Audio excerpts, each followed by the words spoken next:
네, 우리 함께 오늘 4월 세 번째 주 주일 예배를 하나님 앞에 기도하면서 온 몸과 마음과 뜻과 정성을 다하는 예배가 될 수 있도록 함께 이 시간 예배를 위해서 기도하면서 나아가도록 하겠습니다.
우리 다 함께 사도신경으로 우리의 신앙을 고백하도록 하겠습니다.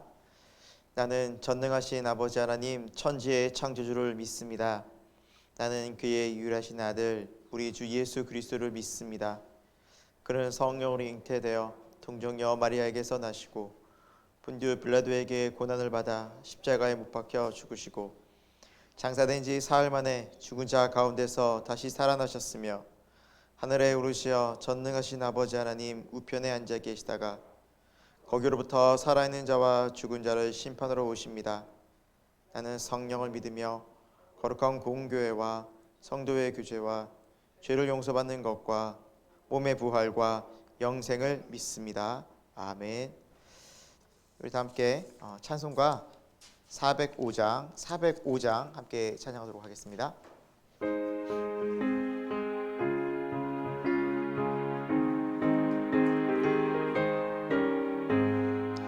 주의 친절한 팔에 안기세 우리 마음이 평안하리니 항상 기쁘고 복이 되겠네. 영원하신 팔에 안기세 주의 팔에 그 크신 팔에 안기세 주의 팔에 영원하신 팔에 안기세. 날이 갈수록 주의 사랑이 두루 광명하게 비치고 천성 가는 길 편히 가리니 영원하신 팔에 안기세 주의 영원하신 팔에 안기세 주의 팔에 영원하신 팔에 안기세 주의 보좌로 나갈 때에 기뻐 찬미 소리 외치고 겁과 두려움 없어지리니 영원하신 팔에 안기세 주의 팔에 그 크신 팔에 안기세 주의 팔에 영원하신 팔에 안기세.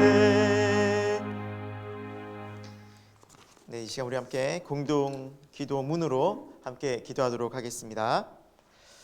우리를 사랑하시는 하나님, 마음을 다하여 여호와 하나님을 신뢰하고 자신의 명철을 의지하지 말라고 말씀하셨습니다. 세상은 자기의 힘과 명철을 의지하며 사는 것이 능력이고 힘이라고 말합니다. 하지만 하나님께서는 범사의 하나님을 인정하면 우리의 길을 지도해 주시겠다고 약속해 주셨습니다. 약속을 이루시는 주님, 우리의 범사의 하나님을 인정하며 주님의 인도함을 받는 우리 모두가 되게 하옵소서.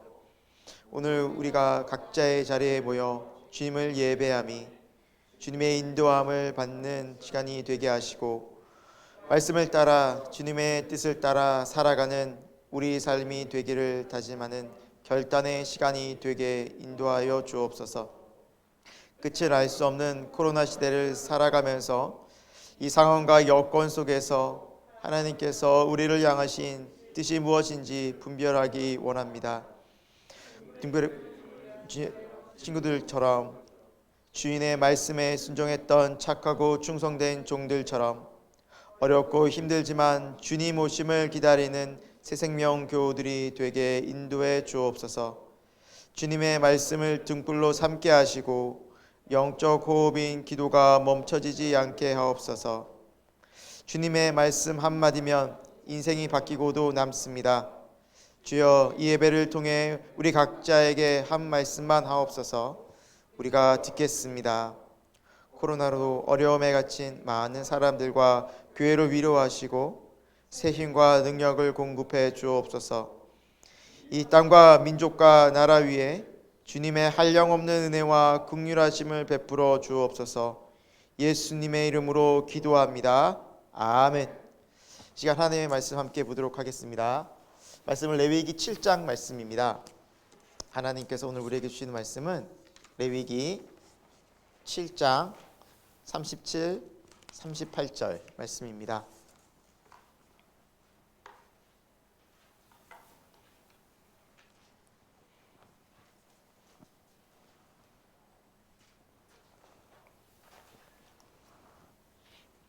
네, 레위기 7장 우리 37, 38절 말씀을 제가 봉독하도록 하겠습니다. 구약 155면에 있는 레위기 7장 37, 38절 말씀입니다. 이는 번제와 소제와 속죄제와 속건제와 위임식과 화목제의 규례라. 여호와께서 시내 광야에서 이스라엘 자손에게 그 예물을 여호와께 드리라 명령하신 날에 시내산에서 이같이 모세에게 명령하셨더라. 아멘. 네, 오늘 말씀을 통해서 하나님께서 우리에게 주신 이 본문을 통해서 레위기는 수면제가 아닌 영양제다. 레위기는 수면제가 아닌 영양제다라는 말씀으로 함께 말씀 나누도록 하겠습니다. 성경을 한번 통독하시고 읽어보시고 또 하나님 말씀을 이제 구약부터 차근차근 이제 보셨던 분들은 창세기, 출애굽기를 읽으시고 레위기에서 한 번쯤 아마 이렇게 힘든 경험들을 아마 하셨을 것 같습니다.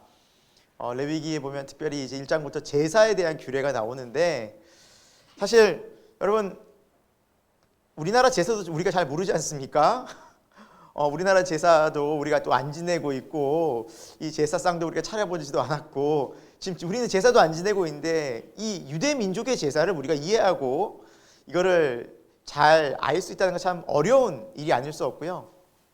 참 지루하고 큰 고비가 아닐 수 없습니다. 그래서 성경을 창세기부터 출애굽기 읽다가 레위기에 걸쳐서 이렇게 졸리기도 하고 이걸 꼭 읽어야 되나 힘들기도 하고 많은 어려움, 그래서 참 수면제 같이 굉장히 이제 레위기가 딱딱하게 느껴지고 힘들 때가 참 많이 있습니다. 네. 잠이 확 깨시죠?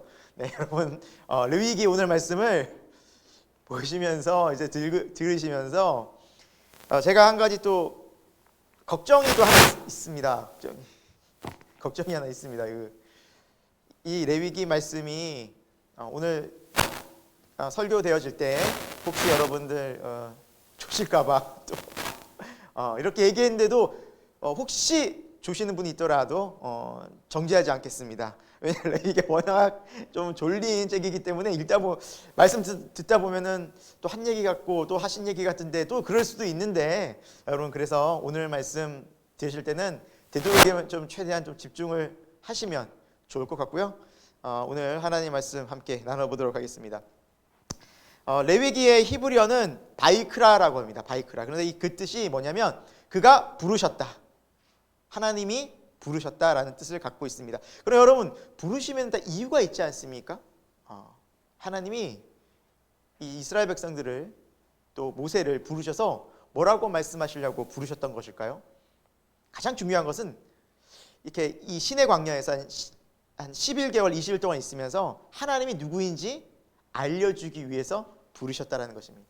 그래서 이 레위기에는 특히 제사에서는 하나님이 어떤 분인지를 잘 알려주기 위해서 하나님께서 자세하게 이 제사법을 통해서 설명해 주셨습니다. 그래서 하나님 어떻게 만나는지, 하나님 어떻게 예배하는지, 우리가 삶을 어떻게 살아가야 하는지, 그래서 하나님이 어떤 삶을 기뻐하시는지를 알려주셨다는 겁니다. 여러분, 관계에 있어서 자신을 설명하고 자신을 드러내고 소개한다는 것이 매우 중요한 것 같습니다. 여러분, 초등학교나 중고등학교 다니실 때 처음 선생님과의 만남 혹시 기억하십니까? 혹시 여러분 기억에 남는 선생님들 계십니까? 제 기억에도 남는 몇 분의 선생님들이 계시는데, 특별히 첫 시간에 이제 첫 만남에 꼭 담임 선생님이 아니더라도 그 첫 시간을 시작하면서 선생님 중에 자신을 소개하고 저희와 대화를 하신 분이 계십니다. 그러니까 선생님도 학생들을 알아가고 학생들도 선생님을 알기 위해서 질문도 하고, 그래서 제 기억에 중학교 때 한문 선생님이 기억납니다. 한자를 가르쳤던 젊고 아주 멋지신 분이셨는데, 저희한테 이렇게 질문을 받고 또 선생님도 이렇게 얘기해 주셨는데, 뭐 중학생들은 질문하라 뭐 질문하겠습니까? 선생님, 첫사랑이 어떻게 돼요? 지금 결혼하셨어요? 뭐 첫사랑과 결혼한 겁니까? 뭐 애들 다 이제 그런 걸 궁금해했는데, 그런 얘기를 너무나 재미있게, 그리고 아이들이 궁금해 대학생활도, 대학교 졸업한 지 얼마 안 되셔가지고 대학생활도 어떻지, 이렇게 설명하면서 선생님이 우리에게 너무나 친근하게 다가오시는 겁니다. 그래서 그 선생님이 기억이 남습니다. 많은 선생님이 계셨지만 자신이 누구인지, 또 선생님이 무엇을 좋아하는지, 또 무엇을 싫어하는지를 자세히 얘기해 주셨던 그 선생님이 지금까지도 기억에 남는다는 겁니다. 여러분, 하나님도 마찬가지입니다. 모세를 만나서 또 이스라엘 백성들에게 또 율법을 알려주기 위해서 하나님이 누구인지를 자세하게 설명해 놓은 책이 바로 율법서라고 보시면 됩니다. 출애굽기나 레위기나. 그래서 이 책을 잘 알면 하나님 이런 분이시구나, 우리가 하나님 이렇게 예배하고 이렇게 만나야 하는구나, 세상을 이렇게 살아갈 때 하나님의 백성다운 삶이 되는구나 라는 것을 우리가 비로소 깊이 있게 깨닫게 된다는 것입니다. 그래서 오늘 이 시간을 통해서 하나님께서 무엇을 기뻐하시고 어떤 예배를 기뻐하시는지를 생각해 보기 원합니다. 사실 레위기는 크게 두 파트로 나눌 수 있는데요, 이건 제가 나눈 겁니다. 1장부터 7장까지는 우리 제사법에 대해서, 그리고 나머지 8장부터 27장까지는 거룩한 백성의 삶에 대해서 이제 나눌 수 있는데, 오늘은 레위기에서 그래도 가장 좀 엑기스가 되는 바로 1장부터 7장까지 이 5가지 제사에 대해서 좀 우리가 생각해 보려고 합니다. 자, 레위기는 수면제가 아니라 뭐라고요? 영양제다. 네, 이 말씀을 기억하면서 우리 말씀 한번 듣도록 하겠습니다. 네, 첫 번째 우리 오늘 말씀을 통해서 우리 살펴볼 수 있는 것은 온전히 드리는 번제입니다. 이제 5가지, 오늘 본문에서 5가지 제사가 나오는데 첫 번째 제사가 바로 번제라는 제사입니다. 이 번제라는 제사는 올라라는 히브리어를 갖고 있는데 올라. 그런데요, 참 재미있는 것은 뜻도 올라가다라는 뜻입니다. 올라가다. 비슷하죠, 굉장히. 올라라는 히브리어는 올라가다. 뭘 올릴까요? 번제물을 하나님 앞에 온전히 태워드린다라는, 온전히 다 태워드리는 제사가 번제라는 제사입니다. 다 태워드리는 제사. 여러분, 그래서 이 번제는 구약에서 가장 오래된 제사법입니다. 아벨이 양을 잡아서 하나님 앞에 제사 드릴 때 이 번제를 드렸습니다. 가인과 아벨의 제사에서 아벨부터 이 제사를 드렸고요. 노아도 홍수가 끝나고 하나님 앞에 번제 제사를 드렸다라고 성경은 기록하고 있습니다. 그래서 굉장히 전통이 있습니다. 오래전부터 하나님께서 또 그 백성들에게, 하나님의 자녀들에게 알려주신 제사법이 바로 번제 제사입니다. 이 번제 제사는 특히 오늘 우리가 레위기에서 나와 있는 4가지 특징이 있는데요. 첫 번째 특징이 바로 자발적으로 드리는 제사라는 거죠. 올라가다라는 이렇게 번제의 뜻이 있고요. 그리고 첫 번째 의미로는 자발적으로 드리는 제사라는 부분입니다. 이 번제의 기본적인 제사는 바로 자발성입니다. 자발적으로 하나님 앞에 감사와 기쁨으로 드리는 제사, 자원하는 제사가 바로 번제입니다. 이 자원하는 제사는 번제뿐만 아니라 5가지 제사 중에 앞부분에 번제, 소제, 화목제, 이 3가지 제사가 다 자발적으로 드리는 제사입니다. 그러니까 자기가 원할 때 언제든지 드릴 수 있는 제사가 바로 이 3가지 중에 오늘 첫 번째 번제에 같이 좀 생각해 보려고 합니다. 이 번제는 감사와 기쁨이 넘칠 때 하나님 앞에 감사를 표현해야지, 너무 기쁜 일이 있는데 기쁨을 표현해야지 라고 생각되어질 때 번제를 드릴 수 있었습니다. 그리고 번제는 모든 것을 태워드리는데 특히 가죽만 빼고, 이 가죽은 제사장에게 드리고 나머지는 다 태워드렸습니다. 온전히 하나님 앞에 다 태워드렸습니다. 그래서 온전히 태워드리는, 온전히 올려드리는 제사가 이 번제인데, 이 번제의 하나의 또 특징은 뭐냐면 우리의 죄가 있을 때 회개를 하나님 앞에 드릴 때 이 번제를 드렸습니다. 성경에서 대표적으로 예를 들어보면 다윗을 예를 들 수 있습니다. 다윗이 말년에, 노년에 마음이 교만하여져서 인구조사를 하게 됩니다. 그래서 이 인구조사를 해서 하나님께서 이 이스라엘 백성을 3일 동안 전염병을 일으키셔서 7만 명이 죽게 되죠.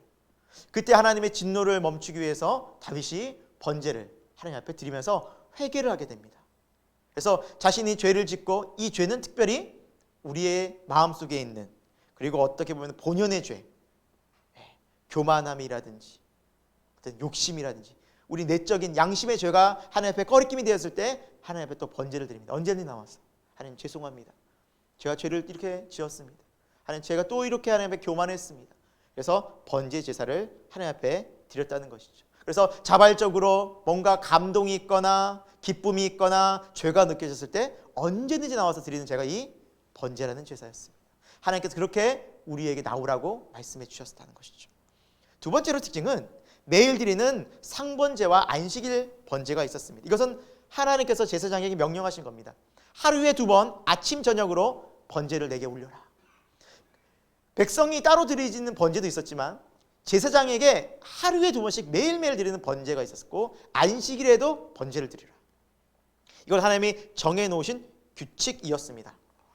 매일 드린다 그래서 상번제라고 말하는데요. 이 상번제가 있을 때 백성들은 자신이 직접 번제를 드리지 않아도 그 시간이 되면 어떻게 했겠습니까? 백성들도 또 하나님 앞에 감사하고 회개하고 기뻐하면서 하루와 저녁을 보냈던 것입니다.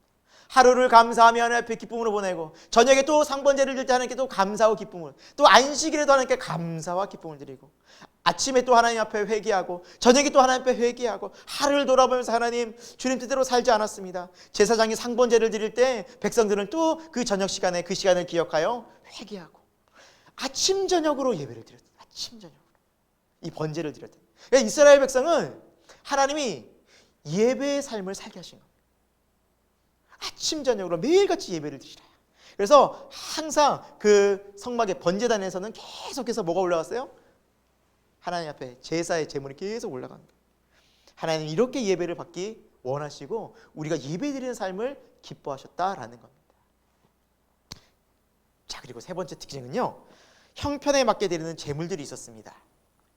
물론 우리가 본문 읽지는 않았지만 이 레위기 1장에 보면 그 제물을 드릴 때 소나 양이나 염소로 드리는데 심지어 비둘기까지도 제물을 드려요. 비둘기. 그러니까 형편이 되는 대로 드리라는 겁니다. 지금도 소 한 마리가 비싸죠.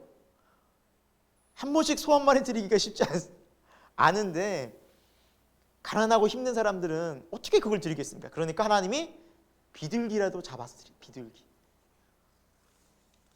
그래서 하나님 앞에서는 정성을 다하는, 마음을 다하는 예배를 하나님 기뻐하신다.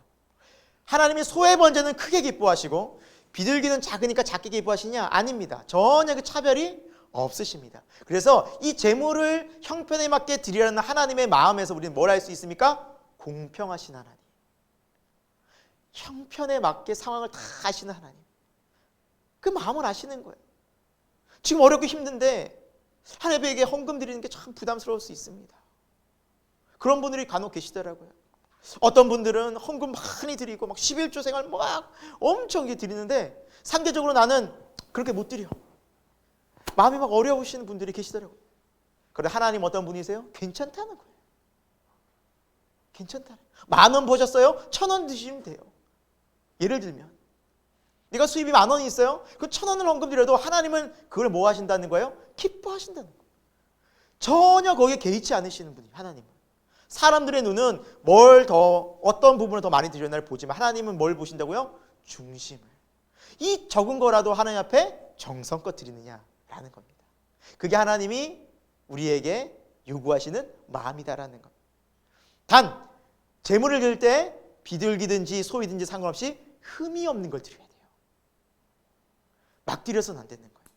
뭐 예를 들면 내가 부자라고 해서 소도 막 아무 소나 막 잡아서 드린 게 아니라 정말 정성을 다해서 그 소를 끌고 오고, 비둘기 한 마리를 드려도 정성을 다해서, 그러니까 온전한 예물을 하나님 앞에 드리는 것을 하나님은 기뻐 받으신다라는 겁니다. 자, 그리고 번제의 마지막 네 번째 특징은요, 제물에 안수하여 이 제사를 드렸습니다. 안수란 무엇입니까? 이 머리에 손을 대는 것을 의미하지 않습니까? 그래서 제물을 드릴 때 이 제물을 드리는 사람이 머리에 안수합니다. 그래서 이 안수의 의미는 나와 제물이 동일하다라는 걸 의미합니다. 하나님, 이 번제물이 태워지는 것처럼 제가 이 번제단에 태워드리기를 원합니다. 하나님께 저를 온전히 올려드립니다. 제 삶을 드립니다. 제 시간을 드립니다. 제 마음과 뜻과 정성을 다 태워 올려드립니다. 하나님 받아주옵소서. 그 마음이 담겨져 있는 제사가 바로 이 번제 제사입니다. 그래서 여러분, 하나님 앞에 예배를 드릴 때 우리는 온전히 드립니다. 온전히 온 마음을 다해 드리라는 겁니다. 그래서 로마서 12장 1절에도 뭐라 말씀합니까? 너희 몸을 하나님이 기뻐하시는 거룩한 산 제물로 드리라. 이는 너희가 드릴 영적 예배니라. 여러분, 오늘 이 자리에 나오셔서 여러분 예배를 드리십니다. 여러분 시간을 드리십니다. 물질을 드리십니다. 마음을 드리십니다. 온 정성을 하나님 앞에 올려드리는 이 시간이 되어질 때, 그래서 예배는 본다로 표현을 쓰지 않습니다. 오늘 예배 본다? 아닙니다. 예배는 보는 것이 아닙니다. 예배는 드리는 것입니다. 올려드리는 것입니다. 하나님, 제 삶을 드립니다. 제 마음을 드립니다. 감사를 드립니다. 여러분, 오늘 이 시간 예배가 하나님 앞에 온전히 모든 것을 올려드리는 살아있는 그런 번제와 같은 제사가 되기를 소망합니다. 두 번째, 우리가 살펴볼 제사는 가난한 자들과 또 추수에 대한 감사의 소제입니다. 소제에 대한 제사를 우리가 곡물 제사인 소제에 대해서 살펴볼 텐데요. 가난한 자, 약자들과 또 감사의 표현이 있는, 추수에 대한 감사가 녹아나 있는 이 소제에 대해서 우리가 좀 생각해 보려고 합니다. 이 소제는 히브리어로 민하라고 합니다. 민하, 선물, 곡식이라는 의미가 있습니다. 선물 혹은 곡식.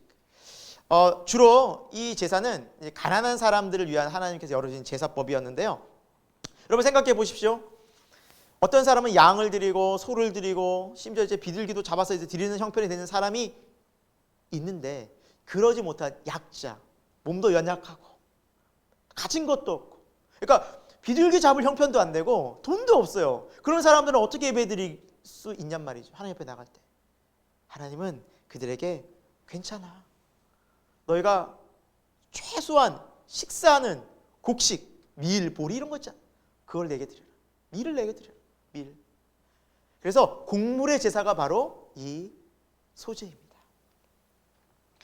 하나님 이 제사도 너무 기뻐 받으십니다. 하나님은 소와 양만 기뻐 받으시는 게 아닙니다. 이 소제도 기뻐 받으시는 분이십니다. 그래서 하나님은 배려의 하나님이십니다.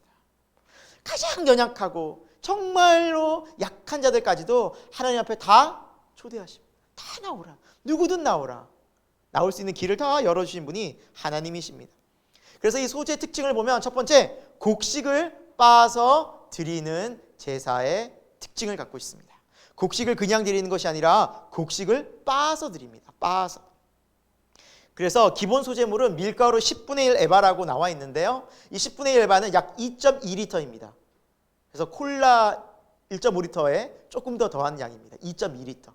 그래서 그거를 한 번에 이제 드리는 겁니다. 그래서 이 곡식을 드릴 때에는 항상 아주 고운 가루로 드리도록 했습니다. 여러분, 이 빻는다는 걸 뭔 의미할까요? 빻을 때. 막 빻을 때. 곡물이 부서지면서 나 자신이 부서지는 거예요. 하나님 앞에 내 자신이 다 깨어서 드리는, 깨져서 온전히 하나님 앞에 드리는 거예요. 아주 가루와 같이 내가 이렇게 다 산산이 내 자아가, 내 욕심이, 내 죄가 다 하나님 이렇게 부서져서 하나님 앞에 온전히 드려지기 원합니다. 동일합니다. 번제와 같이 나를 온전히 드리듯이 빻은 곡식처럼 나를 하나님 다 빻아서 하나님께 온전히 드립니다. 그리고 그 곡식에는 기름과 유향을 딱 넣어서 향기 나는 아름다운 제사가 되게 하셨습니다. 비록 가난하고 힘들다 할지라도 하나님은 그 제사를 받으시면서 위로하시고 내가 너와 함께한다. 두려워하지 말아라. 내가 너를 기뻐한다. 난 너를 사랑한다. 이게 바로 소제의 제사라는 것이죠. 하나님은 우리의 마음을 그렇게 기쁘게 받으시는 분이신 줄로 믿습니다. 두 번째 특징은 이제 가난한 자들을 위해서 올려드리는데 심지어 속죄 제물로도 이 소제가 드려졌다고 합니다. 무슨 의미냐? 여러분, 속죄 제물은요, 우리의 죄를 대신해서 양이나 염소가 죽어야 돼요. 그러니까 피를 흘려야 됩니다. 제물이. 그래서 피의 제사가 바로 속죄 제사예요. 나의 죄를 위해서 동물이 희생돼요. 그만큼 이 죄에 대한 대가로 피 흘림이 있는 제사, 피로 인해서 용서함을 받는 제사가 이 속죄 제사인데, 가난한 사람들은 그거를 드릴 형편이 안 된다고 아까 말씀드렸지 않습니까? 그 사람들에게는 이 소제 제물을 드려도 속죄 제사가 허용됐어요. 그러니까 가난한 사람들은, 동물을 드릴 형편이 안 된 사람은 곡식을 또 봐서 하나님께 드리면서 하나님 죄를 용서해 주옵소서 하고 속죄 제물로도 이 곡식이 허용되었습니다. 그러니까 하나님은 가난하고 힘든 사람들을 최대한 배려하신 겁니다. 어렵고 힘든 사람이 죄를 졌을 때 그 죄에 대한 피해 제사가 꼭 필요했지만 예외로 그들은 곡물로 제사를 드릴 수 있었습니다. 그러니까 하나님의 마음이 여기에 녹아나는 겁니다. 이 제사에. 가난하고 힘들다 할지라도 그들이 죄의 용서를 받는 길을 또 열어주셨던 것입니다. 사랑하는 여러분, 죄로 인해서 갈등하고 힘들어하고 고민할 필요가 없는 것이, 하나님 누구나 어떤 형편에 있든지 하나님께로 나오면 뭘 해주십니까? 용서해 주십니다. 대신 이 곡식을 빻을 때 뭡니까? 정성을 다해서 계속 쿵쿵쿵쿵쿵 빻아야겠죠. 그 마음으로 정성을 다하는 예배를 하나님이 기뻐 받으신다는 겁니다.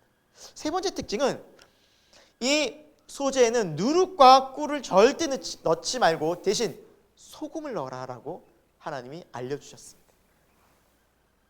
누룩과 꿀, 그리고 이거 넣지 말고 소금을 넣어. 여러분 혹시 집에서 뭐 빵을 드시거나, 우리 이제 많이 밀로 뭐 이렇게 여러 가지 빵 많이 해 드시는데, 누룩과 꿀을 많이 넣습니까? 소금을 많이 넣습니까?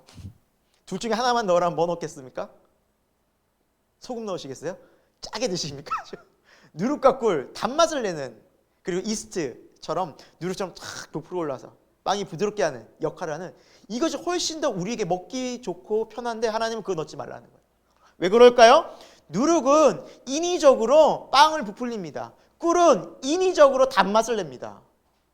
하나님은 이 제사를 통해서 너희가 내게 나올 때 뭔가 인위적으로 드리려고 하지 마라. 있는 모습 그대로 나와라. 꾸미거나 감추거나 포장치 말아라. 있는 모습 그대로 나와라. 그리고 거룩한 소금을 뿌려. 소금의 의미는 거룩성입니다.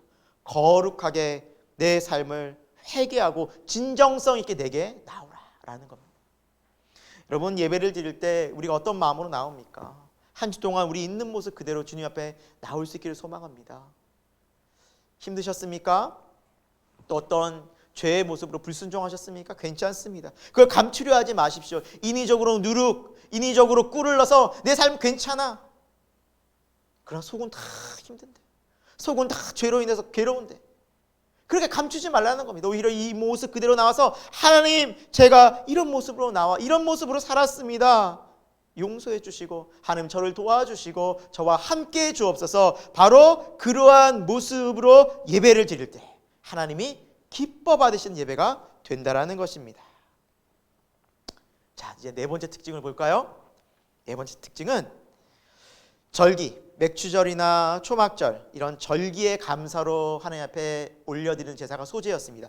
맥추절은 이스라엘 민족에게 있어서 보리 추수, 그러니까 처음 하나님 앞에 곡물을 익은 보리의 그런 첫 단을 하나님 앞에 드리는 제사였습니까? 첫 열매, 첫 소산을 감사함으로 드릴 때 이 소제를 드렸고요. 그리고 초막절은 수장절을 말하기도 하는데, 이날은 우리로 말하면 지금 추수감사절 같은 개념입니다. 그러니까 하나님 앞에 드리는 이 추수의 그런 곡물들을 감사함으로 제사 드릴 때, 그러니까 하나님 앞에는 우리가 첫 소제 제물이라든지 아니면 많은 곡물에 대한 추수에 대한 감사라든지 하나님 앞에 표현하라고 하나님이 말씀하셨습니다. 내게 표현하라. 감사함을 아뢰라. 여러분, 첫 열매도 좋고 또 하나님 앞에 추수한 감사한 것들을 좋고 늘 우리가 감사를 이렇게 표현할 수 있는 저와 여러분의 인생이 되기를 소망합니다. 그래서 아까 전에 말씀드렸다시피 소제는 항상 언제든지 내가 자원하는 마음으로 드릴 수 있었어요. 하나님 감사합니다. 하나님 이렇게 처음까지 하나님께 드립니다. 하나님 또 이렇게 많은 하나님 은혜를 주셨습니다. 감사합니다. 그래서 정말 주님의 은혜가 기억날 때 감사로 표현하는 저와 여러분이 되길 소망합니다. 자, 세 번째 제사로 들어가 보도록 하겠습니다. 세 번째 제사는 관계 회복을 위한 화목제입니다. 이 화목제의 제사는 관계의 회복을 위한 하나님께서 우리에게 허락하신 제사였습니다. 히브리어로 쉐라밈이라고 해요. 쉐라밈, 샬롬이라는 단어에서 기원했다고 합니다. 샬롬, 샬롬 평화이지 않습니까? 하나님께서 이 평화의 제사, 친교의 제사를 이 화목제로 우리에게 드리라고 말씀해 주셨습니다. 이 화목제의 특징은 하나님께 드리는 제물의 일부, 내장의 기름, 콩팥, 간을 드리고 하나님께 드리고 나머지는 다 모든 고기는 나눠 먹었습니다. 그래서 가슴살은 오른편 뒷다리는 제사장에 드리고 나머지 부위는 다 나눠 먹었습니다. 이게 하나님의 명령이었습니다. 그래서 첫 번째 특징은 이 화목제물은 늦어도 이틀 안에 다 먹어야 됐어요. 늦어도 이틀 안에. 여러분, 염소나 양도 좀 크지 않습니까? 근데 그 고기를 한 가족이 다 먹기에는, 물론 잘 드시는 분들은 뭐 이틀까지도 잘 드시겠지만, 여러분 예를 들어서 소를 드렸다고 생각해보세요. 소고기가 아무리 좋아도 그렇죠. 소 한 마리 잡아서 이틀 동안 가족이 먹으라면 먹겠습니까? 못 먹습니다. 그래서 자연스럽게 누구를 초대해야 될까요? 이웃. 그러니까 하나님께서 이 제사를 나눠 먹으라고, 그리고 이틀 동안 무조건 이틀 안에 다 먹으라고 하신 이유는 이웃과 무조건 나눠 먹으라는 겁니다. 소를 잡고 양을 잡으면 이제 이웃과 잔치가 벌어집니다. 옆집 사람, 동네 사람 다 부릅니다. 그런데 여러분, 우리가 함께 식사할 때 좀 마음이 불편한 사람이 있으면 밥맛이 어때요? 밥맛이 없죠. 굉장히 힘들죠. 근데 하나님 명령은 뭐예요? 초대하라는 거예요. 혼자서 먹으면 율법에 어긋나서 나중에 더 큰 죄를 짓게 되니까 무조건 초대해야 돼요. 그러니까 서먹했던 관계가 다시 얘기하면서 또 풀어지기도 하고, 미워했던 관계가 다시 또 풀어지기도 하고, 또 식사하면서 뭐예요? 다시 친교가 일어나는 겁니다. 친교가 일어나는 거예요. 그러니까 하나님께서 반강제적으로 같이 연합해서 모이라고 하신 거예요. 여러분 참 이것은 오늘날 우리에게 귀한 메시지를 줍니다. 오늘날 우리는 마음에 안 드는 사람이 있으면 얼굴 안 보면 끝이야. 인사 안 하면 돼. 무시해버리면 돼. 근데 하나님 무시할 수 없게 만들어줬어요. 무시할 수 없게. 그것이 하나님의 마음이었다. 화평하라. 서로 화평하라. 할 수 있는 한 너희는 모든 사람과 화평하라. 여러분 어려울 겁니다. 참 힘든 사람 이렇게 화평하기가, 나는 화평하려고 혹 다가갔어. 근데 저 사람이 어때요? 냉대해버리고 됐어요? 필요 없어요. 이러면 또 상처받고 그러지 않습니까? 내가 아무리 화평의 메시지를 전해도 상대방이 또 강팍하게 나오면 나도 또 힘들고, 그러니까 우리는 차라리 안 보면 그만, 얘기 안 하면 그만이라고 딱 담쌓고 할 수 있는데, 하나님의 마음은 이해하고 용서하고 하라는 겁니다. 물론 쉽지 않겠지만 우리가 하나님께 기도하면서 이 놀라운 하나님의 마음을 예수 그리스도 안에서 우리가 회복해 나갈 수 있기를 소망합니다. 여러분 분명히 싫은 사람이 있을 수 있어요. 정말 마음 정말 이해 안 가는 사람이 있을 수 있어요. 저도 있었어요. 솔직히. 그런데 하나님께서 계속 그 마음을 주시는 겁니다. 너가 그 사람을 이해해야 된다. 그리스도 안에서, 하나님 안에서 내가 너를 받아들였듯이 너도 그 사람을 이해해라. 물론 저는 이해 못하는 그분에게 다가가서 손 내밀고 화평하자 그럴 수는 없었어요. 저보다 한참 이제 그때 담임 목사님이셔가지고 제가 가서 목사님 우리 좀 화평합시다 이럴 수가 없었어요. 그래서 마음속으로는 이해하고 계속 뭔가 용서하고 기도하려는 애를 썼는데 자꾸 그 마음을 주시더라고요. 이런 마음이 아니었을까. 여러분 교회도 마찬가지입니다.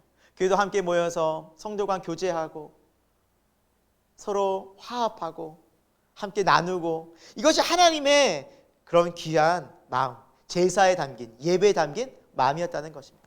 여러분 화목할 수 있기를 소망합니다. 자, 두 번째, 화목제에는 감사제, 서원제, 자원제라는 중요한 제사가 있었는데요. 감사제는 특별히 어떤 감사한 일을 당했을 때, 뭐 예를 들어서 병고침을 받았거나 전쟁에서 살아 돌아왔거나, 옛날에는 전쟁이 많았으니까요. 그리고 어떤 큰 일을 잘 치렀거나 중요한 일을, 그래서 하나님 앞에 감사하는 마음으로 소나 양이나 염소를 드렸다는 것입니다. 그럼 여러분 내가 감사했어요. 내가 일이 잘 돼서 감사했어요. 그럼 그 감사를 하나님 앞에 화목제로 드리면서 이웃과 같이 기뻐하는 거예요. 요번에 일이 잘 됐다면서요? 네. 요번에 병고침을 받았다면서요? 네. 감사해요. 축하해요. 하면서 서로 이웃들이 격려하고 위로한 것이 감사제였어요. 여러분 우리가 서로 기도하고 중보하는 의미가 바로 여기에 있다는 것이죠. 성경은 말씀합니다. 우는 자들과 함께 울고 기뻐하는 자들과 함께 기뻐하라고. 성경은 그리스도 안에서 우리가 한 몸 된 공동체라는 겁니다. 함께 기뻐하고 함께 즐거워하고 또 함께 힘을 모으고 함께 위로해 주는 것이 바로 공동체의 힘이었다는 것. 그래서 감사한 일이 있을 때 감사를 드리고 이웃과 함께 나눴다는 것. 두 번째는 서원제입니다. 이것은 하나님 앞에 하나님 제가 이렇게 살겠습니다 하고 서원하는 기도와 제사를 드리면서도 또한 화목제로 나가서 이웃과 그걸 먹고 같이 나누는 겁니다. 그럼 이웃들은 뭐 해주겠습니까? 격려해 주는 거예요. 이번에 서원하셨다면서요? 서원대로 될 수 있기를 저희도 소망합니다. 힘내세요. 위로합니다. 파이팅! 이런 겁니다.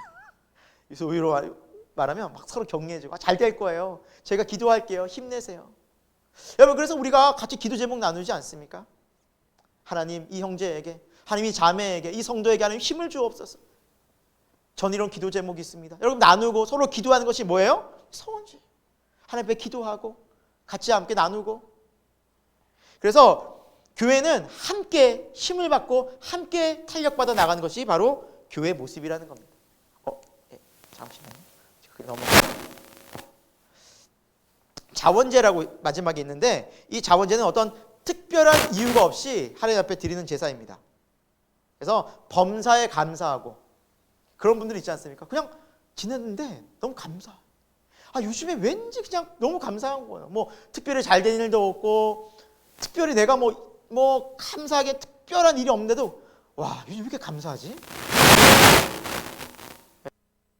감사하지? 네.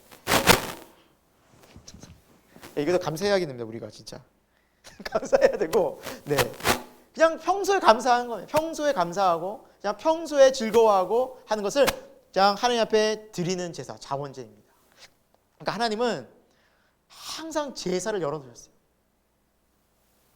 하나님께 늘 언제나 나올 수 있도록 길을 열어주셨어요. 감사도 하고 서원도 하고 자원도 하면서 늘 하나님께 나오도록. 그래서 여러분, 이 제사는 아까 전에 말씀드렸던 번제나 소제, 하나님께 드리는 제사뿐만 아니라 화목제를 통해서 이웃과 함께 나누는, 그래서 수직적인 하나님과의 관계뿐만 아니라 수평적인 이웃과의 관계도 하나님은 예배를 통해서 중요하게 여기시는 분이세요. 우리에게 이러한 하나님의 사랑과 화목을 알려주시러 오신 분이 계시죠. 바로 예수 그리스도십니다. 요한일서 2장 2절에는 우리 이렇게 말씀하고 있습니다. 우리 같이 한번 읽어보도록 하겠습니다. 그는 우리 죄를 위한 화목 제물이니 우리만 위할 뿐 아니요 온 세상의 죄를 위하심이라. 아멘. 하나님은 예수 그리스도를 보내셔서 그분이 화목 제물로 돌아가시면서 온 세상 죄, 또 우리와 화목을 이루시는 예수 그리스도의 십자가를 우리에게 보여주셨다는 겁니다. 하나님은 예수 그리스도의 그 십자가를 통해서 우리의 모든 죄를 용서하셨을 뿐만 아니라 우리 서로 사랑하라는 것을 알려주셨습니다. 여러분, 예수님의 생애, 또 특별히 마지막 순간에 예수님이 제자들과 뭘 하셨습니까? 마지막 만찬을 하시기 전에 세족식 하신 거 아시죠? 그렇죠? 말씀에 나와 있지 않습니까? 제자들의 발을 씻깁니다. 당시 유대 사회에서는 주인이 발을 내밀고 종이 발을 씻겨야 했습니다. 그런데 반대가 된 거죠. 선생인 또 주가 되시는 예수 그리스도께서 제자들의 발을 씻기니까 막 베드로가 몸들 바를 절대 주님 저한테 그러시면 안 됩니다. 저한테 절대 못 그러죠. 근데 주님이 말씀하시죠. 내가 이렇게 하는 것은 너희로 나를 본받아 이를 행하게 하려 함이라. 너도 가서 섬기는 자가 되어라. 섬김을 받는 자가 아니라 섬기는 자가 되어라. 여러분, 예수님께서 우리에게 보여주신 그 섬김과 희생과 용서와 그 사랑이 바로 이웃과의 교제, 또 가족과의 관계, 직장 생활에서의 우리의 그리스도인의 모습이 되기를 소망합니다. 여러분, 우리가 하나님께서 우리 이렇게 살려고 구원해 주셨고 이렇게 살아가기 위해서 이 예배로 부르셨다는 것을 우리 잊지 맙시다. 물론 우리 연약합니다. 이기적일 때도 참 많이 있습니다. 그러나 주님을 다시 한번 기억하면서 주님이 화목하라고 하셨지 어떻게 화목해야 할까? 우리가 고민하고 기도하고 십자가를 통해서 화목을 이루신 예수 그리스도를 닮아가는 예수 그리스도의 능력과 은혜 가운데 여러분 삶이, 여러분 가정이, 여러분 직장이, 우리 교회가 화목하게 되기를 축원드립니다. 자, 우리 네 번째 제사로 가보도록 하겠습니다. 네 번째 제사는 바로 속죄제입니다. 속죄제. 속죄제는 히브리어로 하타트라고 합니다. 하타트. 그 뜻은 죄악 범법이라고 말합니다. 죄악 범법. 이 속죄제는 언제 드렸냐면 고의성이 없이 율법 중에서 하나라도 어겼을 경우에 그 자기 죄가 생각났을 때 드리는 것입니다. 여기서 중요한 것은 고의성이 없었다라는 겁니다. 의도적이고 계획적이지 않게 죄를 지은 겁니다. 여러분, 성경에 보면 의도적이고 고의적이고 계획적으로 지은 죄에서 하나님이 크게 심판하시고 화를 내십니다. 그러니까 죄는 정말로 내가 고의적으로 어떻게 죄를 지었느냐는 하나님한테 큰 심판을 받습니다. 그러니까 그건 뭐냐면 율법으로 하나님 분명히 범죄라고 말씀하셨음에도 불구하고 죄를 지었을 때는 하나님 반드시 벌을 내리신다는 거예요. 거기에 맞게 벌을 내리십니다. 그래서 구약이 대표적으로 많이 나와 있지만 아간의 범죄가 있지 않습니까? 여리고성을 하나님께서 점령하게 하실 때 여리고의 모든 것들을 건들지 말아라. 아무것도 취하지 말아라. 그거 다 태워버려라. 불의하니까 그거는 죄다. 건들지 말아라. 불의한 재물 나 원치 않는다. 그러서 제사도 드리지 말고 너희가 소유하지 말아라. 근데 아간이라는 사람이 외투 한 벌이랑 금, 은 눈앞에 딱 보이는 거예요. 지금으로 말하면 샤넬백 이런 게 보이는 거예요. 그래가지고 야 이거 얼마야? 롤렉스 이게 얼마야? 그래서 이렇게 훔친 이렇게 주머니 속에 넣어가지고 몰래 묻어줬어요. 아무도 몰랐어요. 누구 나셨을까요? 하나님. 여호수아한테 범죄했다. 제비뽑기를 했는데 결국 제비뽑기에서 이 아간이 뽑힌 겁니다. 수십만 명 중에서. 하나님이 다 보고 계셨던 겁니다. 그래서 어떻게 됐냐면 죽게 됐어요. 죽음을 맞게 됩니다. 하나님이 강력하게 하지 말아라, 거룩하니 그걸 되지 말아라 말씀하시는데 죽게 됐어요. 여러분, 이와 같은 사건이 여러 번 나와요. 하나님께서 이제 율법을 주시면서 이제 안식일을 기억하여 거룩하게 지키라라고 백성들에게 말씀해 주셨는데, 어떤 사람이 안식일에 나무를 하러 갑니다. 그 사람 잡았어요. 하나님, 안식일을 범했습니다. 어떻게 할까요? 불쌍하니 용서해줘라? 아니, 죽이라 그랬어요. 그리고 하나님 거룩함을 드러내라. 하나님이 분명히 경고하시고 하지 말라고 했는데 어떤 죄를 지으면 거기다 하나님이 뭘 주신다는 거예요? 벌을 주신다는 거예요. 벌을 주신다는 거예요. 여러분, 그래서 우리가 신약에도 많이 나와 있지 않습니까? 특히 베드로와 가룟 유다. 베드로와 가룟 유다는 예수님 다 배신했잖아요. 부인했잖아요. 그렇죠? 그런데 가룟 유다는 그 죄를, 배신의 죄를 계획적이고 의도적으로 지속적으로 생각하고 지었습니다. 계속해서 예수님 언제 팔지? 예수님 언제 넘기지? 예수님 빨리 팔아가지고 내가 한몫 챙기고 뭔가를 좀 예수님 어떻게 나오시는지 좀 봐야 되는데, 그럼 예수님 어떻게 팔까를 계속 고민했어요. 그러나 베드로는 예수님 팔았지만 예수님 절대 부인하지 않겠어요 하고 막 하다가 갑자기 예수님이 막 잡혀가고 로마 군인들이 막 창 들고 칼 들고 오니까 겁이 덜컥, 나도 예수님처럼 저렇게 십자가에 혹은 저렇게 죽게 되면 어떡하지 하니까 겁이 덜컥 나니까 모른다고 부인한 거예요. 두려움에. 그 부인하자마자 나가서 슬피 울지 않았습니까? 여러분, 우리가 죄를 지을 때 우발적인 상황에서 지은 죄는 참 회개할 기회가 있지만, 내가 지속적으로 뭔가를 계속해서 계획적으로 이건 정말 위험한 겁니다. 그래서 여러분, 생각 속에 죄의 생각을 담아놓고 하나님이 안 좋은 생각들 담아놓을 때 어떻게 해야 돼요? 빨리 죄를 커트해야 돼요. 아니, 하나님 싫어하시지. 빨리 회개해야 돼요. 그 죄가, 생각들이 내 마음속에 지속적으로 더 큰 죄를, 행동으로 이어지는 죄를 만들어 가기 전에, 왜냐하면 그것이 되게 되면 하나님의 심판이 임해요. 여러분, 그러나 하나님 회개 기회를 주세요. 아나니아와 삽비라 생각나십니까? 초대교회. 그때 사도행전에 보면 교인들이 하나님 앞에 드릴 자기 재물을, 재산을 자발적으로 드리는 때가 있었습니다. 근데 아나니아와 삽비라도 하나님 앞에 드리겠습니다 약속하고 밭을 팔았어요. 그런데 일부를 감춰뒀어요. 그리고 일부만 드렸어요.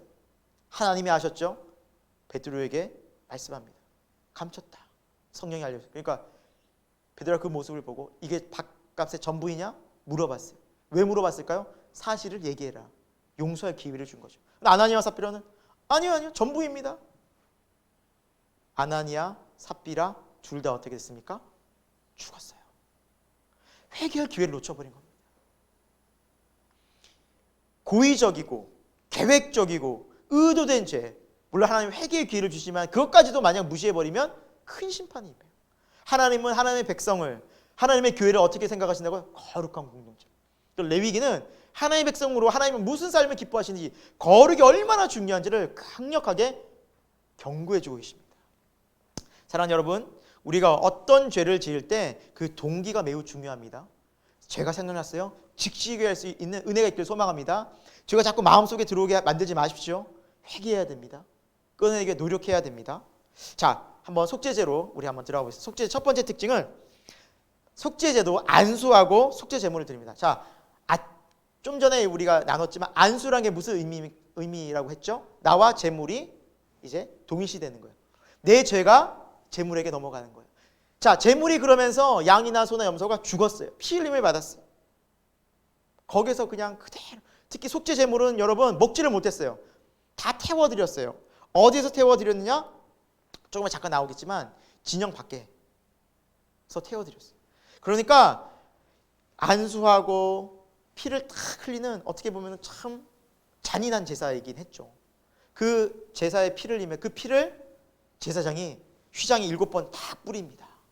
이것도 무슨 의미냐면 7번 뿌렸다, 완전히 너희 죄가 이제 정결하게 되었다라는 의미입니다. 그리고 제단에, 내 군대 기퉁의 뿔에 피를 바릅니다.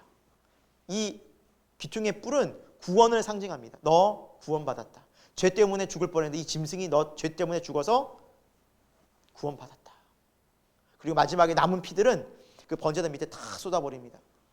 그 짐승이 죄 때문에 죽은 그 더러움이 이 번제단에 씻는 피로 깨끗하게 다시 거룩하게 되는 것을 의미합니다. 제단을 다시 거룩하게 그 피로 하는 것. 그러니까 이 피가 모든 죄를 씻기고 거룩하게 하고 구원해 낸다라는 의미를 하나님은 보여주셨습니다. 그래서 피가 생명이고 피가 구원이라는 것을 하나님이 알려주셨습니다. 내가 죽어야 될 그 자리에 누가 죽는 거예요? 짐승이 대신 죽는 거예요. 원래는 내가 죽어야 돼요. 그러니까 죄의 결과가 그만큼 치명적이고 죽음이라는 거예요. 여러분, 이건 결코 가벼이 여겨야 될 문제가 아닙니다. 죄의 삭은 결국은 죽음이라고 성경은 눈이 강조하고 있기 때문에. 그래서 죄가 두려운 겁니다. 죄가 하나님 앞에서 굉장히 두려운 겁니다. 두 번째 특징은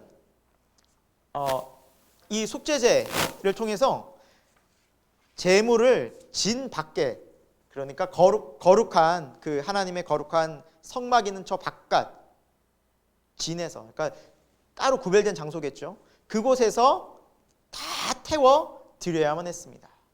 성소가 아닌 지정 밖. 왜 그럴까요? 부정하고 저주받았다는 겁니다. 그 제물을 부정하고 저주받았다는 겁니다.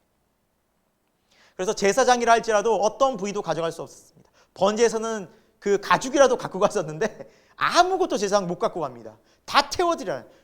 부정하기 때문에 난 어떤 것도 받지 않겠다는 겁니다. 죄로 인해서 거룩하게 그거는 다 태워버려야 했습니다. 여러분, 그런데 예수님께서 어떤 제물로 죽으셨습니까? 마태복음 20장 28절의 말씀입니다. 같이 한번 읽어보겠습니다. 인자가 온 것은 섬김을 받으려 함이 아니라 도리어 섬기려 하고 자기의 목숨을 많은 사람의 대속물로 주려 함이라. 대신 속죄함을 받는 그 대속 제물로 주님이 죽으셨다라는 것. 그래서 여러분, 예루살렘 성전에서 예수님 죽으셨나요? 어디 죽으셨죠? 아니에요. 저 밖 골고다 언덕. 성전 밖에 있는 저주받은 해골의 땅이라는 골고다 언덕. 죽음의 상징, 저주의 상징, 죄인들의 무덤. 극악 무도한 죄인들을 심판하고 처리하는 시체 처리가 있는 그곳. 거기서 처참히 죽으셨어요. 뭐 때문에요? 우리의 죄 때문에. 그래서 십자가는 처참합니다. 보기에 처참합니다. 예수님께서 정말 비참하게 죽으셨습니다. 여러분, 그럼 이 자리는 누구가 죽어야 될 자리라는 거예요? 죄 때문에 나중에 하나님의 심판받으면 누가? 내가 죽어야 돼요. 여러분, 마지막에 하나님이 이 죄에 대한 심판하시는데 이렇게 하시겠다는 거예요. 예수님이 이걸 아시고 하나님이 이걸 아시니까 이걸 막고 싶으셨던 거예요.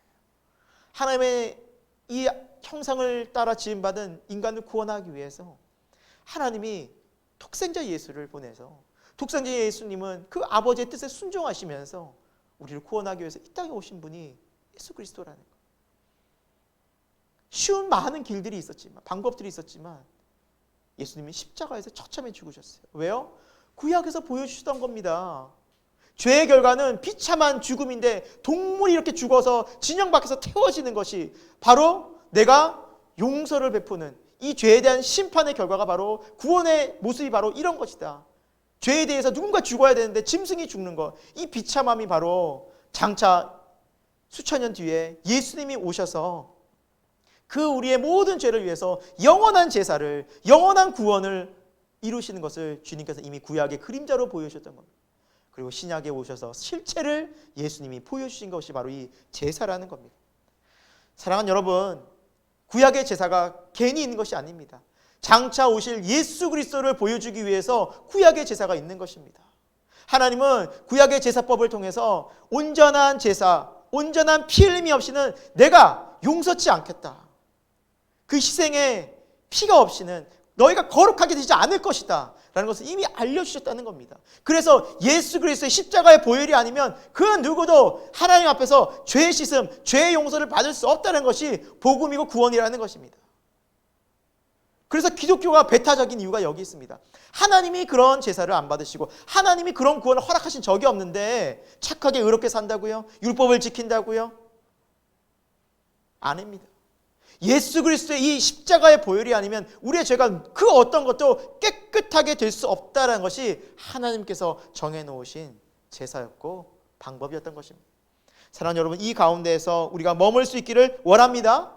예수 그리스도의 십자가의 능력, 다시 말하면 예수 그리스도께서 우리를 대신해서, 우리의 죄를 대신해서 저주와 심판으로 나아가셔서 결국 우리를 정결케 하시고 거룩한 백성을 삼아주시고 그리고 영생을 허락해 주셨다는 이 놀라운 구원의 십자가의 대속의 은혜, 여러분 우리 마음속에 늘 기억하고 예배하고 기뻐하고 감사하는 저와 여러분이 되길 축원드립니다. 이제 다섯 번째 제사입니다. 속건제입니다. 이 속건제의 히브리어 뜻은 아샴이라고 합니다. 아샴이라고 뜻은 배상, 물질의 배상이라는 뜻을 갖고 있습니다. 이 속건제 제사는 물건에 대한 잘못을 범했을 경우에 가지거나 피해를 입혔을 경우에 드리는 제사였습니다. 그래서 이 제사는 첫 번째로 어떤 성전에서 우리가 드려야 될 예를 11조라든지 양이라든지 번제물에 대한 잘못된 어떤 행동들을 했을 때 우리가 이 속건제 제사를 드릴 수 있었습니다. 속건제 제사. 그러니까 하나님 앞에 드려야 될 것을 내가 혹 모르는 사이에 무의식 중에 의도치 않게 죄를 범했을 경우에, 그래서 하나님 실수했습니다. 제가 하나님께 온전히 드려야 되는데 하나님 이것이 정말 주님 앞에 온전히 드리지 못했습니다. 죄송합니다 하고 속건제를 드려야 했습니다. 그런데 이 속건제 제사의 특징은 5분의 1을 더해서 드려야 돼요. 그래서 예를 들어서 내가 11조를 온전히 드리지 못했으면 나중에 그 11조에 드려야 될 11조에 5분의 1을 더 드려야 됐어요. 그래서 하나님께서 철저히 물건에 대해서 거룩함을 말씀해 주셨어요. 그러니까 하나님께 드려야 될 것을 너희가 거룩하게 구별해라. 두 번째는 이익과의 관계에서도 이런 일이 벌어질 수 있었죠. 그래서 이웃의 물건을 도둑질하거나 속여 빼앗은 일이 혹은 피해를 입힌 경우가 있었을 때, 예를 들면 사기라든지 거짓말이, 임금체불, 도둑질 같은 이웃의 물건에 대해서 이제 상해를 입힐 경우에 이 속건제 제사를 드렸습니다. 순양을 드려서 제물로 드리고 또 동일하게 이웃에게 5분의 1을 갚게 했습니다. 여러분, 왜 이렇게 물건에 대해서 하나님께서 철저하게 5분의 1이라는 20%의 것들을 더 배상 금액으로 말씀하셨을까요? 자기가 잘못한 것에 대한 철저한 책임을 가르쳐 주셨던 것입니다. 그러니까 이웃에 대해서, 남의 물건에 대해서, 하나님의 것에 대해서 함부로 하지 말아라. 그러니까 귀하게 여기라는 겁니다. 그것은 이웃과 관계에 있어서, 하나님과 관계에 있어서 굉장히 중요한 질서의 차원에서 하나님께서 교육적으로 보여주셨다는 겁니다. 5분의 1 더해서 갚으라. 그러니까 양 한 마리를 어떻게 보면 상대방의 손에 입혔어요. 그럼 양 한 마리 값에 5분의 1을 더해서 더 갚으라는 겁니다. 이자까지 쳐서. 하나님, 여러분 이자에 대해서 관대하신 분 아닙니까? 가난하고 힘든 사람들에게 이자 받지 말아라. 근데 손해를 입혔을 때는 오히려 배상 금액을 더 높이셨습니다. 왜 그럴까요? 내 이웃의 것을 굉장히 소중히 여기라. 그래서 11조에도 11조가 아니라 10계명에도 하나님께서 10번째 계명 뭐라고 말씀하셨습니까? 내 이웃에 대한 소유, 그렇죠? 종이나 그에 가진 모든 것들 탐내지 말아라. 욕심내지 말아라. 가지려고 하지 말아라. 그래서 여러분, 우리가 마음속으로 뭔가를 더 탐욕을 가지고 더 갖고 싶고 빼앗고 싶은 마음이 하나님 앞에서는 죄인 겁니다. 혹 다른 사람들의 물건이나 다른 사람의 삶에 피해를 줬다면 우리는 거기에 대한 책임을 지라라는, 서로 존중해주고 오히려 배려해주는 사회를 만들어 가라라는 것이 하나님 나라의 공동체의 모습이었다는 겁니다. 그래서 그것이 잘못되면 속건제를 반드시 드리겠습니다. 순양을 잡아서 속건제를 드리겠다는 것입니다. 자, 오늘 말씀을 마무리합니다. 여러분, 레위기가 좀 수면제가 아닌 영양제가 되셨나요? 감사하게 오늘 수면하신 분은 아무도 없으셔서 감사드리고 더 오늘 또 집중해서 여러분 들으셨는데, 이 레위기의 제사가 이렇게 우리 가운데 회복되면 예배가 회복됩니다. 예배가 회복되면 어떻게 삶이 회복돼? 하나님과의 관계, 우리 삶이 굉장히 영적으로 회복돼서 기쁘고 감사하고 즐겁고 복을 받아요. 그러니까 하나님 우리에게 복 주시기 위해서 레위기를 주셨는데 레위기가 딱딱하고 지루하고 제사도 모르니 어떻게 되겠습니까? 예배와 삶이 무너지는 겁니다. 자, 다시 한번 이렇게 예배합시다. 우리 그래서 결론적으로 첫째 같이 한번 읽어보도록 하겠습니다. 첫째, 감사와 기쁨으로 예배하자. 네, 여러분 우리 하나님 앞에 이제 나올 때 감사와 기쁨으로 어떻게 하나님 앞에 드릴까? 어떻게 무엇으로 감사를 표현할까를 한번 여러분 생각해 보시면서 오길 바랍니다. 하나님 뭐 기뻐하시지? 좀 더 일찍 나와볼까? 더 좀 기도를 좀 더 많이 드려볼까? 또 헌금도 부족하지만 작은 금액이라도 좀 더 감사를 표현해 볼까? 조금씩 뭔가 즐거운 일이 있을 때, 감사한 일일 때 그것을 기억해서 조금씩 모아서 하나님께 좀 드려볼까? 뭔가 하나님 앞에 내 자원하는 마음으로 하나님 앞에 기쁨으로 예배드리면 예배가 어떻게 됩니까? 즐겁고 기쁘고 감사하고 또 하나님의 은혜가 넘치고 복이 임하는, 그러니까 와 하나님 안에서 엄청난 교류가 있는 예배가 된다는 것입니다. 여러분 우리 예배가 자발적으로 감사와 기쁨의 잔치가 되길 소망하고요. 두 번째는 같이 읽겠습니다. 시작. 죄를 회개하고 예수 그리스도의 십자가 은혜를 늘 묵상하자. 네, 그렇습니다. 여러분 우리가 아까 제사 5가지 살펴봤는데 소제 빼고 모든 제사가 피 흘리는 제사였어요. 동물의 피를. 지금 예수님께서 우리 죄를 대신해서 십자가에서 죽으셨어요. 그리고 우리는 다시 동물을 잡을 필요가 없어요. 누군가 대신 피 흘릴 필요가 없어요. 왜 그래요? 예수 그리스도가 우리를 위해서 거룩한 피를 흘리셨어요. 우리를 영원히 용서해 주셨어요. 온전히 구원해 주셨어요. 제사장이 더 이상 휘장에 막 뿌릴 필요도 없어요. 막 번제단 뿔에 막 바를 필요도 없어요. 예수님이 완전히 구원해 주셨어요. 얼마나 감사합니까? 얼마나 감사합니까? 그래서 이제 하나님께서 우리에게 주신 이 구원의 십자가의 은혜를 여러분 묵상하시면서 예배를 드릴 수 있기를 소망합니다. 여러분 늘 삶의 자리에서 이 십자가의 구원, 예수님께서 나를 어떻게 구원하셨나? 그리고 예수님 구원의 십자가의 의미가 무엇인가? 그리고 하나님과 어떻게 화목하게 되었나? 생각하시고 또 혹 불의한 일이 있거나 또 우리는 믿지만 구원받았지만 또 살아가면서 뭘 짓습니까? 또 죄를 또 짓지 않습니까? 마음으로 또 행동으로 그때마다 다시 나와서 십자가의 보혈 의지에서 회개하고 이런 삶이 반복되는 것이 바로 성도의 삶이라는 것이죠. 또 하나님 우리를 용서하시고 새롭게 하시는 은혜가 바로 이 십자가의 구원에 임하는 것입니다. 자, 셋째 예배드림 같이 읽겠습니다. 이웃과 화목하고 그들을 용서했는지 돌아보자. 네, 우리가 화목제사에서 살펴봤듯이 하나님과의 관계뿐만 아니라 내가 오늘 예배 나올 때 예배를 드릴 때 살아가면서 다툰 이웃은 없나? 혹 가족 관계에서 내가 이렇게 계속 용서하지 못하고 미워하는 사람은 없나? 돌아보는 겁니다. 공동체에서 혹은 직장에서 여러분 그 마음을 하나님 아십니다. 그래서 하나님 용서하게 하여 주옵소서, 이해하게 하여 주옵소서, 사랑할 수 있도록 도와주옵소서, 화목하게 하여 주옵소서. 여러분 그 마음으로 주님 앞에 화목 제사를 드릴 수 있기를 소망합니다. 그래서 십자가로 이루신 화목, 우리 마음이 여러분 누군가 용서하고 이해하고 그리고 참 그들을 사랑할 때 마음이 평안한 것이지 정말 악담하고 혹은 미워하면 여러분 마음이 어때요? 우리 성도들은 잠을 더 못 자요 그러면 불편해서. 그렇지 않습니까? 두 발 뭐 다 뻗고 편하게 잡니까? 욕 시원하게 했으니까 아주 그냥 속 시원한, 아니잖아요. 괜히 욕한 것 때문에 막 화낸 것 때문에 내가 왜 그랬을까? 좀 더 참았으면 좋았을 걸. 그러면 주님 아신다는 것이죠. 그때 주님 용서해 줘. 주님 뭐예요? 그 화목 제사를 통해서 뭘 주신다는 거예요? 화목을 우리에게 허락해 주신다는 거예요. 내 힘으로 이웃 용서할 수 있어요? 원수 이해할 수 있어요? 전 못하겠던데요. 이해가 안 돼요. 도저히 받아들였어요.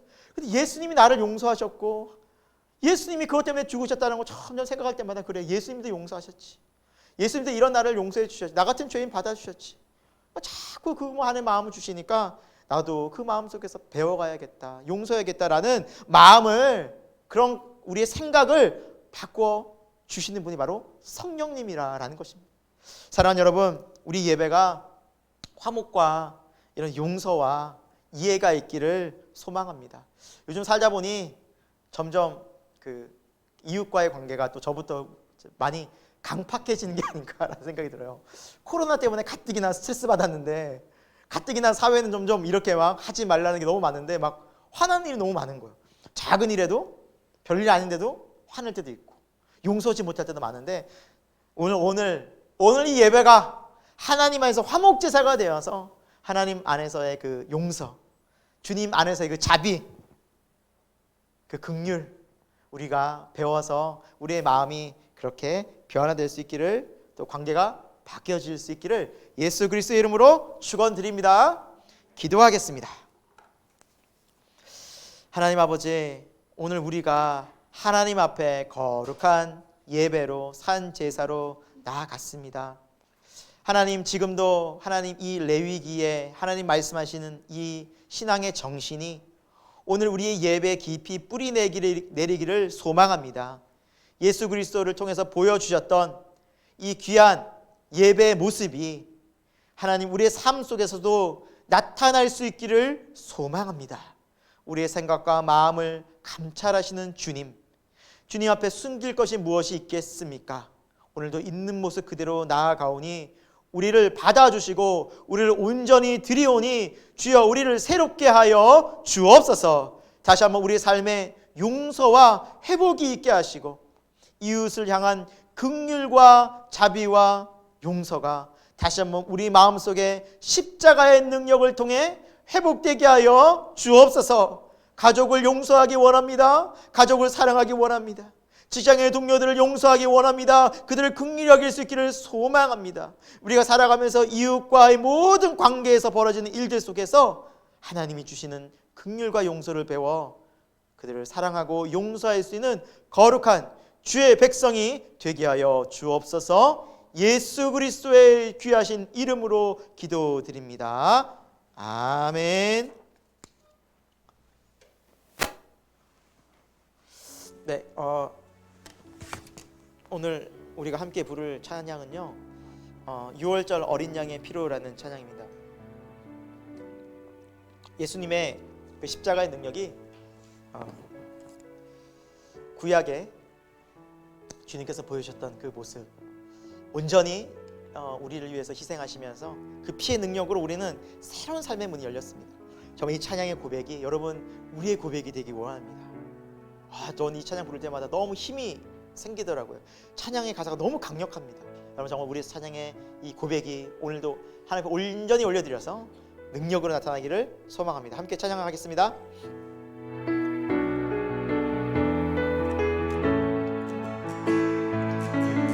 어린 양의 피로 나의 삶의 문이 열렸네. 저 어둠의 권세는 힘이 없네. 주 보혈의 능력으로 원수가 날 정죄한 때에도 난 의롭게 설 수 있네. 난 더 이상 정죄함 없네. 난 주 보혈 아래 있네. 난 주 보혈 아래 있네. 그 피로 내 죄 사했네. 하나님의 긍휼 날 거룩게 하시었네. 난 주 보혈 아래 있네. 나 원수의 어떠한 공격에도 난 더 이상 넘어지지 않네. 난 주 보혈 아래. 우리 다시 한번 처음부터 부를까요? 6월절 어린 양의 피로 나의 삶의 문이 열렸네. 저 어둠의 권세는 힘이 없네. 주 보혈의 능력으로 원수가 날 정죄할 때에도 난 의롭게 설 수 있네. 난 더 이상 정죄함 없네. 난 주 보혈 아래. 할렐루야. 난 주 보혈 아래 있네. 난 주 보혈 아래 있네. 그 피로 내 죄 사했네.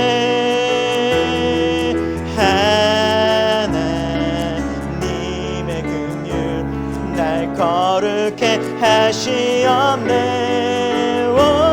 난 주 보혈 아래 있네. 난 원수의 어떠한 공격에도 난 더 이상 넘어지지 않네. 난 주 보혈 아래, 난 주 보혈 아래 있네. 난 주 보혈 아래 있네. 오 아멘. 그 피로 내 죄 사했네. 하나님의 긍휼 날 거룩해 하시었네. 난 주 보혈 아래 있네. 난 원수의 어떠한 공격에도 더 이상 넘어지지 않네. 난 주 보혈 아래 있네.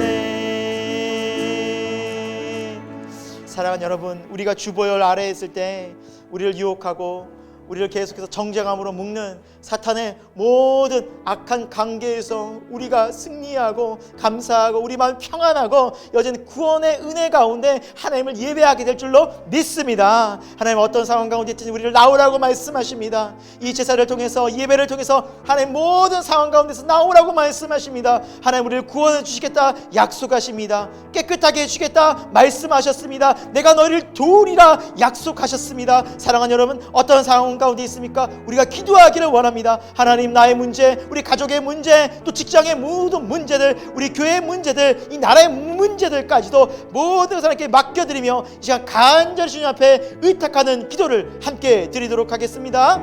사랑하는 주님, 우리가 주님 앞에 나와서 예배를 드립니다. 하나님, 우리가 어떠한 상황 가운데 있든지 어떠한 형편 가운데 있든지 하나님 주님 앞에 나아가서 어린 양의 보혈, 그 예수 그리스도의 거룩한 보혈로 말미암아 새롭게 되는 은혜가 있기를 소망합니다.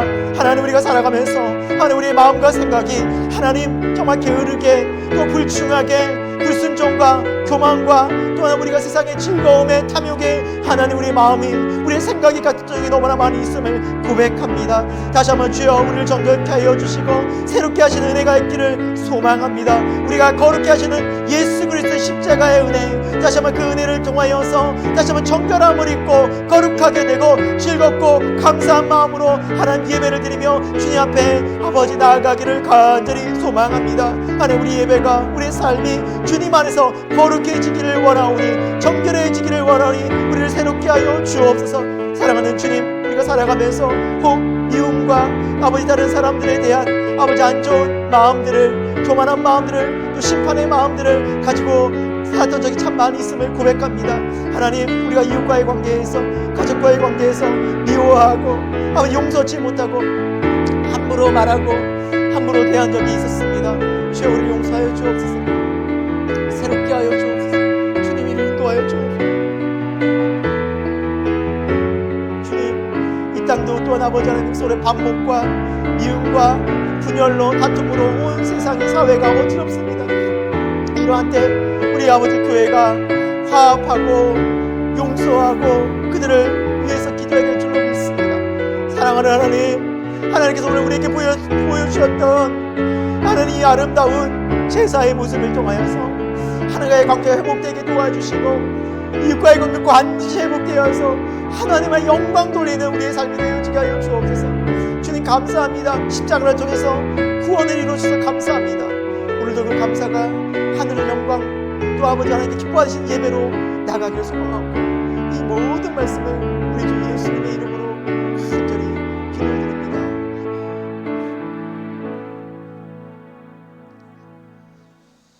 하나님, 우리는 이 세상 살면서 하나님 말씀, 주의 뜻, 주의 율례를 참 지키지 못하고 또 불순종하며 살 때가 참 많이 있었음을 고백합니다. 그런 우리의 연약함을 아시고 하나님은 우리를 예배의 자리로 부르십니다. 이 부르심의 자리가 바로 레위기에서 봤던 그 제사의 모습인 줄로 믿습니다. 우리가 다시 한번 주님 앞에 나아가서 온전한 제사를 통해서, 온전한 예배를 통해서 거룩하게 되고 정결하게 되고 또 하나님과의 관계가 깊이 회복되는 은혜가 있기를 간절히 소망합니다. 우리 모든 죄를 용서하시고 정결케 하여 주시고 다시 한번 하나님의 백성으로 세상을 담대한 믿음으로 살게 하여 주옵소서. 또한 이웃들을 향한 마음을 회개합니다. 함부로 판단했었고 또 미워하고 정죄했었습니다. 하나님, 우리의 마음이 용서와 긍휼과 사랑이 없었고 너무나 이기적이었고 우리의 감정에 치우친 언어와 행동들을 보였었음을 고백합니다. 가까운 가족에게부터 또 함께하는 직장 동료들까지 사랑하는 주님, 우리의 허물과 죄악을 용서하여 주옵소서. 하나님, 우리가 우리 입술에 파수꾼을 세워주시고 우리의 생각과 마음을 주장하여 주셔서 하나님, 우리가 이제는 말로 행동으로 우리의 모습들로 정말 이웃들에게 상처를 주는 일이 없도록 하나님, 우리의 마음이 주 예수 그리스도의 마음을 닮아가게 도와주옵소서. 하나님, 이 사회는 너무나 많이 분열과 다툼과 반목으로 가득합니다. 이 세상을 위해 기도합니다. 하나님, 이 교회가 다시 한번 이 세상의 화평의 도구로 쓰임받게 하여 주시고 우리가 이 사회와 나라를 위해서 기도하는 교회가 되게 하여 주옵소서. 그래서 하나님, 정말 하나님 주시는 샬롬의 평강의 은혜가 임할 수 있기를 소망하오니 하나님 도와 주옵소서. 하나님, 지금 코로나로 인해서 많이 힘들고 어렵지만 우리 삶에 하나님의 평강과 위로로 늘 함께하여 주옵시며 힘든 상황 속에서도 감사함으로 드린 예물이 있습니다. 하나님, 그 마음과 뜻과 정성을 다한 이 예물 위에 하나님의 은혜와 자비를 베풀어 주시고 삶의 자리에서 하나님이 채워주시고 하나님이 도와주시고 하나님이 함께 하시는 놀라운 은혜를 또한 경험케 하여 주옵소서. 그래서 더 많은 감사로 하나님께 영광 돌리는 주의 백성 되게 인도하여 주옵소서. 지금은 우리 주 예수 그리스도의 십자가의 은혜와 하나님 아버지의 영원하신 사랑하심과 성령 하나님의 감화 감동 역사하심이 오늘도 예배를 드리며 하나님의 말씀을 따라 온전히 예배하고 참된 예배자가 되기를 다시 한번 마음속에 다짐하는 우리 모든 성도들 가운데 이 교회와 열방과 모든 민족 가운데 지금부터 영원토록 함께 하옵시기를 간절히 축원하옵나이다. 아멘.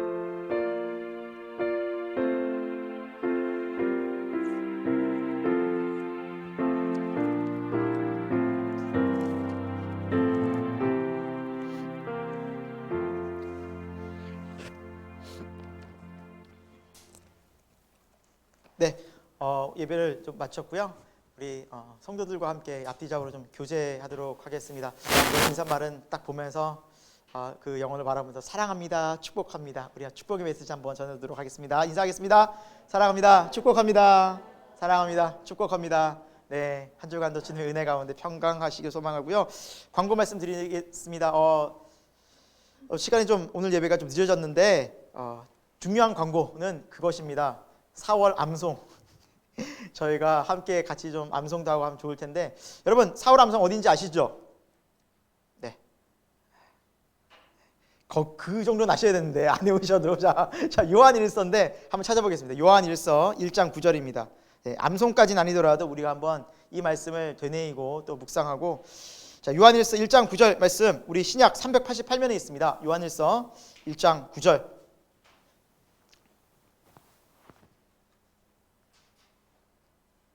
요한일서 1장 9절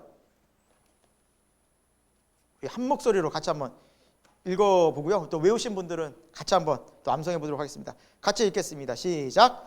만일 우리가 우리 죄를 자백하면 그는 미쁘시고 의로우사 우리 죄를 사하시며 우리를 모든 불의에서 깨끗하게 하실 것이요. 아멘. 네, 여러분 하나님께서 우리에게 사죄 용서하겠다 약속하셨습니다. 여러분 회개 기도하실 때 이 약속의 말씀 붙잡고 회개하시면 깨끗하게 되는 또 거룩하게 되는 새로운 은혜가 성령 안에 임할 줄로 믿습니다. 한 주간도 주님과 함께 동행하고 또 말씀과 기도의 그런 하나님의 예배의 자리를 다시 한번 지키시면서 한 주간도 주님 안에 승리할 수 있기를 소망합니다. 네, 예배를 마쳤습니다. 감사합니다.